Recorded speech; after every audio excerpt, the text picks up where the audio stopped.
Okay so hello everyone, I hope आप हम लोगों को फॉलो कर रहे हैं और मेरी वीडियोस देख रहे हैं। सो पिछली वीडियो में हमने डिस्क्राइब किया था कि व्हाट इज़ नाउन। अब आपको मैं बताऊंगी कि प्रोनाउन क्या है। प्रोनाउन जैसे कि मैंने इसके ऊपर एक शॉर्ट भी बनाई हुई है, आप लोग देख सकते हो। So I, me, you. अब अगर हर जगह पे मैं बोलूँ Pratibha is going to school, Pratibha also do some work. Pratibha also does this. Pratibha also likes to watch movie. अब ये कितनी बार रिपीटिशन आ गया ना प्रतिभा का। अब आप बोलोगे प्रतिभा कौन है? So I am Pratibha. So hello and welcome to NTST IELTS and आज आप पढ़ेंगे प्रोनाउन। सो जैसे कि हम बात कर रहे थे कि इसमें बार बार एक वर्ड आ रहा है प्रतिभा प्रतिभा प्रतिभा। सो इसी चीज़ को रिमूव करने के लिए हम यूज़ करेंगे pronoun. So that means just let us right pronoun. मैं कोई आपको डेफिनेशन नहीं बताने वाली, इसके अंदर कुछ नहीं बताऊंगी। It is to avoid repetition. मतलब रिपीटिशन का मतलब क्या हुआ? बार बार कोई एक शब्द बार बार आता जा रहा है। सो उसको रिपीट करने से बचने के लिए वी यूज अ वर्ड। अब नाउन हमने जैसे कि पढ़ा था, राम है या श्याम है या कोई पैरट या कोई प्लेस के बारे में, सपोज दिल्ली के बारे में अगर हम एग्जांपल ले लें तो बार बार Delhi is a big city, Delhi is the capital of our country, Delhi is very beautiful, Delhi is metropolitan city. तो बार बार दिल्ली दिल्ली दिल्ली दिल्ली दिल्ली हमने नहीं करना, उसकी जगह पे हमने बहुत अलग अलग वर्ड्स को यूज़ करना है। So that is our pronoun. अभी इसके हम आई होप इसकी जगह पर आपको समझ में आ गया होगा कि व्हाट इज़ प्रोनाउन। ठीक है, चलो जी। अब इसके हम करते हैं टाइप्स। इसके बहुत सारे टाइप्स होते हैं, जिसमें से सबसे पहला एक इम्पॉर्टेंट टाइप है दैट इज एम्फेटिक प्रोनाउन। अब एम्फेटिक प्रोनाउन नाम से भी आप कहीं भी दूर दूर तक नहीं अंदाज़ा लगा पाओगे कि यार एम्फेटिक प्रोनाउन होता क्या है ना। चलो देख लेते हैं एम्फेटिक प्रोनाउन क्या है। एम्फेटिक, अभी मैं आपको इस वर्ड को अगर तोड़ के बताऊंगी ना तो आपको ये चीज़ समझ में आ जाएगी। अब यहाँ से यहाँ तक अगर इस वर्ड को देखें तो एम्फसाइज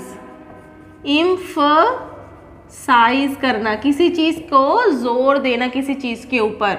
सो इसका मतलब कि ये वाला प्रोनाउन वो होता है जब हम किसी एक वर्ड के ऊपर ज़्यादा जोर देते हैं। जैसे कि मैं अपना काम अपने आप कर लूँगी,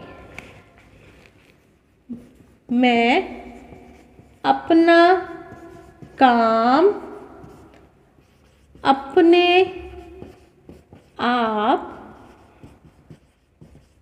कर लूँगी। अब इसके अंदर मैंने किसके ऊपर जोर डाला है? अपना काम अपने आप। अब इसी चीज़ को मैं अगर इंग्लिश में ट्रांसलेट करूँ तो I will do my work my self. I will do my work my self. मैं कैसे करूँगी अपना काम? अपने आप। इसी तरह से he will do his work himself, she will do her work her self. तो भी इसी तरह से मैं और भी आपको बताती हूँ कि कौन से प्रोनाउन का आप क्या क्या लिख सकते हो। जैसे कि एम्फेटिक प्रोनाउन में ही से बन गया हिमसेल्फ। अब आ गया शी से बन गया हर सेल्फ। इसी तरह से इट से बन गया इट्स सेल्फ। अब इसके अंदर यही तीन चीज़ें होती हैं। या फिर आप इसमें बना सकते हो देम से बन जाएगा देम सेल्फ, या इसमें आपका होगा आर से बनेगा आर सेल्फ। ठीक है, और अगर कोई है तो आप कमेंट सेक्शन में करके मुझे बताओ कि वो चीज़ें क्या हैं। चलिए अगला अब हम देख लेते हैं कि प्रोनाउन कौन सा है। सो इसके बाद अभी बहुत सारे ऐसे प्रोनाउन हैं जो अभी आपको समझने की ज़रूरत है। जैसा कि अगर अगला देखते हैं हम, तो है पर्सनल प्रोनाउन। पर्सनल प्रोनाउन की बात करें तो सुनकर ही आपको लग रहा होगा ना कि हमारे बारे में होगा कुछ पर्सनल, कुछ हमारी पर्सनल चीज़ है। सो पर्सनल प्रोनाउन में इसी टाइप के वर्ड आते हैं जो हमसे रिलेटेड होते हैं। जैसे कि अगर हम पर्सनल प्रोनाउन की बात करें तो पर्सनल से रिलेटेड कौन कौन से वर्ड हो सकते हैं, जैसे कि आई, मी, माई, है ना, माइन, वी, अस, ये सब वर्ड हमसे रिलेटेड होते हैं। तो आपको किसी भी सेंटेंस के अंदर कभी भी अगर ये वाला वर्ड मिलता है सो आप झट से आप लोगों ने क्या करना है, that it is a personal pronoun, क्योंकि ये मुझसे जुड़ा हुआ है, मुझसे, मेरा, मेरी, या हम, या वी, अस, हम सब, ठीक है। तो ये उस चीज़ से जुड़ा हुआ है, बहुत सिंपल है, पर्सनल प्रोनाउन। चलिए आगे चलते हैं। अब अगला वाला जो हमारा प्रोनाउन है बहुत ही सिंपल है, ये भी बड़ा सिंपल है, पर इससे पहले आपको एक छोटे से वर्ड की मैंने नॉलेज देनी है। अच्छा, एक चीज़ और मैंने आप लोगों को बतानी है कि सपोर्ट कर रहे हो आप लोग, वीडियोस देख रहे हो, रील्स देख रहे हो, थैंक यू वेरी मच आप सबका। बट एक छोटी सी चीज़ जो आप नहीं कर रहे वो है सब्सक्राइब करें। अगर आप एक टीचर को सपोर्ट करेंगे तो आप ही की जैसे और पता नहीं कितने बच्चे हैं जिन्हें मेरी वीडियोस से फ़ायदा होगा। तो अगर आप अपने दोस्तों की हेल्प करना चाहते हैं सो मुझे आप सपोर्ट करें, मुझे सब्सक्राइब करें, मेरी वीडियोस को शेयर करें, अपने दोस्तों के साथ शेयर करें, क्योंकि मैं बहुत ही सिंपल तरीके से कोशिश करती हूँ कि समझा सकूँ जितना ज़्यादा सिंपली हो, और कंटेंट से रिलेटेड ही बात की जाए अपनी वीडियो के अंदर, ठीक है। एंड एक चीज़ और है, कल आपके लिए एक बहुत बड़ा ऑफ़र, जो बच्चे आइल्स, PTE या फिर स्पोकन क्लासेस लेना चाहते हैं ऑनलाइन या ऑफलाइन, उनके लिए बहुत बड़ा एक मैं बम्पर ऑफ़र लेके आऊँगी। तो कल आप एक बारी ज़रूर हमारी वीडियोस को देखें। Okay, so come back to the point. ये वाला प्रोनाउन देखते हैं अब, ये क्या है। अभी आप लोगों ने इस वर्ड का अगर हम एक वर्ड और लिखें, इंटेरोगेशन, पुलिस करती है कई बार इंटेरोगेशन। सो इंटेरोगेशन क्या है, इंटेरोगेशन है पूछताछ, है ना। सो पूछताछ में क्या होता है, वाई, व्हाट, कैसे हुआ, कहाँ हुआ, कब हुआ, ये सारी चीज़ें होती है ना इंटेरोगेशन में जब पूछताछ की जाती है। सो इंटेरोगेशन से ही हमारा ये शब्द निकलता है इंटेरोगेटिव।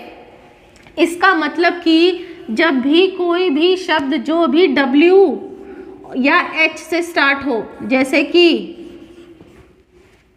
थोड़ा इधर कर लेते हैं, जैसे कि what, why, who, how, where, whom,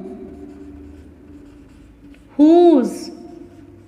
सो इन चीज़ों से रिलेटेड जब भी कोई वर्ड हो, आपका कोई भी सेंटेंस शुरू हो, तो वो कौन सा प्रोनाउन होगा, that will be interrogative pronoun, interrogation, interrogative. चलिए अभी अगला हम प्रोनाउन देखते हैं कौन सा है। नेक्स्ट देखो, मैं आपको जितने भी वर्ड्स करवा रही हूँ ना, सभी के सभी किस चीज़ से रिलेटेड है, मैं वर्ड्स में से आपको डेफिनेशन निकाल के बताती हूँ, ये नहीं कि मैं आपको कोई डेफिनेशन रटवाती हूँ। अभी अगला जो प्रोनाउन हम पढ़ेंगे दैट विल बी इंडेफिनाइट। अगर आपको, आई एम नॉट रॉन्ग कि आपको इसका मीनिंग पता है, कोई बात नहीं, अगर नहीं पता है तो मैं बता देती हूँ। इंडेफिनेट मतलब जब कोई चीज़ प्रॉपरली हमें पता ना हो। इंडेफिनेट का मतलब होता है जब कोई चीज़ हमें प्रॉपरली पता ना हो। डेफिनेट मतलब I am definitely sure about this, मुझे प्रॉपरली पता है इस चीज़ के बारे में, मैं पक्का श्योर हूँ। बट इनडेफिनेट जब हमें नहीं पता, इसका मतलब बाहर कौन आया, कोई आया होगा। अब कोई वर्ड है ना, अब यहाँ पे क्या लगाया, कोई। अच्छा, कौन आया था, कोई आया था।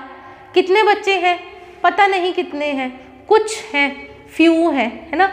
सो ऐसे शब्द जिनसे हम एग्जैक्टली नहीं कह सकते हैं कि कौन है वहाँ पर, कौन सा पर्सन है, कितने लोग हैं, सो उन शब्दों को हम कहते हैं इनडेफिनेट प्रोनाउन। जैसे कि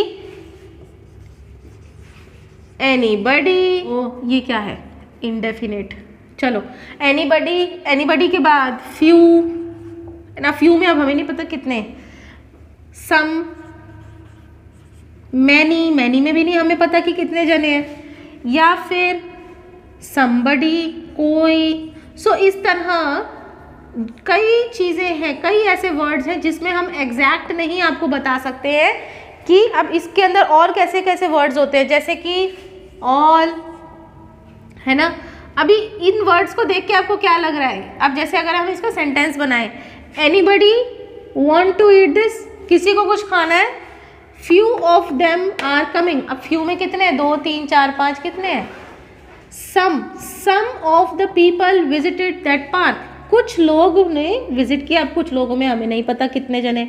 many of you are not interested, आप में से बहुत सारे इंटरेस्टेड नहीं हो, बहुत सारे कितने। सो इस तरह से आप इसमें देख सकते हो सेंटेंस फॉर्मेशन भी जब हम कर रहे हैं तो हमें एग्जैक्टली नहीं पता चल रहा कि वो कितने जने हैं, कौन क्वांटिटी कितनी है, कितने लोग हैं। So that is indefinite when we are not sure about the particular thing. वो है रिलेटेड उस वर्ड से जो हमें ये बताए कि ये पर्टिकुलर चीज़ इस पर्सन से बिलोंग करती है। कंफ्यूज तो नहीं हो गए? चलो एक ना एग्जाम्पल के थ्रू समझते हैं।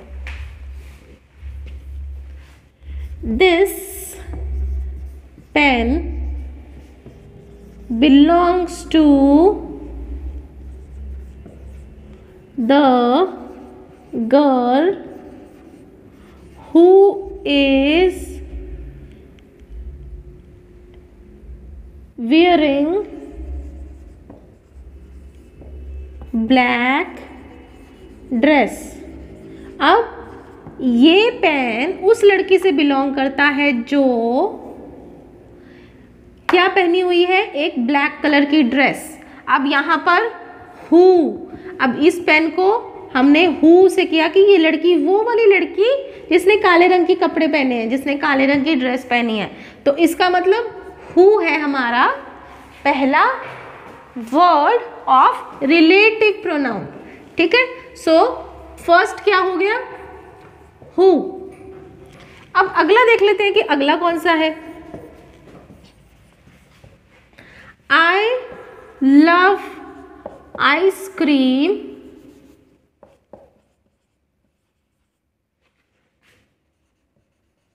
that